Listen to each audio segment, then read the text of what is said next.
आपल्यासोबत शिवसेना आमदार निलेश राणे आहेत, त्यांच्याशी आपण बातचीत करतोय. निलेशजी, आपण जर तुमच्या माध्यमातून अनेकदा संसदेच्या अधिवेशनामध्ये सहभाग घेण्यात आला, तुम्ही खासदार होते तेव्हा. पहिल्यांदाच तुम्ही या विधानसभेच्या अधिवेशनाला समोर जात आहेत. कसा तुमचा अनुभव आहे आणि कुठल्या मुद्द्यांना प्रामुख्याने, कुठले मुद्दे तुमच्या प्रायोरिटीजवर असतील? इलेक्शनला जे मी मुद्दे मांडले, जो अजेंडा मांडला, तो पूर्ण करण्यासाठी ही येणारी 5 वर्ष मला काम करावं लागेल. संसदेत मी काम केलं आहे, तो अनुभव आहे, तो अनुभव घेऊन मी इकडे आलो आहे.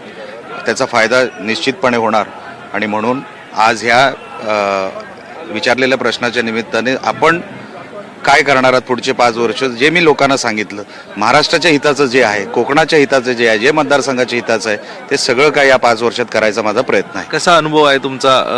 आता म्हणजे आज दुसराच दिवस आहे, पण विधानसभेचा कसा अनुभव आहे? कारण तुमची इच्छा देखील विधानसभेसाठी होती. माझी इच्छा 2009 पासून होती, पण तेव्हा राणे साहेबांनी लोकसभेत जायला सांगितलं आणि तेव्हा लोकसभेत मी जिंकून देखील आलो.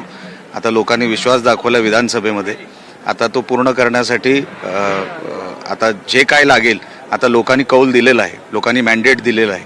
आता तो पूर्ण करण्यासाठी आणि कोकणाच्या जनतेने भरभरून महायुती सरकारला दिलं आहे, ते पूर्ण करण्यासाठी आता जबाबदारी आमची. राणेंकडे फक्त मतदारसंघच नाही तर राणे कोकणाचं नेतृत्व म्हणून बघितलं जातं.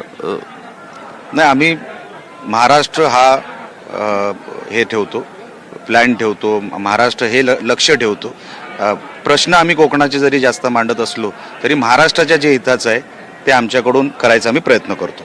आपण बघतोय 2009लाच निलेश राणे यांची इच्छा आमदार होण्याची होती, मात्र त्यावेळी होऊ शकले नाही आणि त्यामुळे आता ती संधी आली आणि जास्तीत जास्त कोकणाच्या विकासाचे प्रश्न, जनतेला दिलेली आश्वासनं ही विधिमंडळ अधिवेशनात मांडण्याचा प्रयत्न करेल असं त्यांच्या माध्यमातून सांगितलं जात आहे.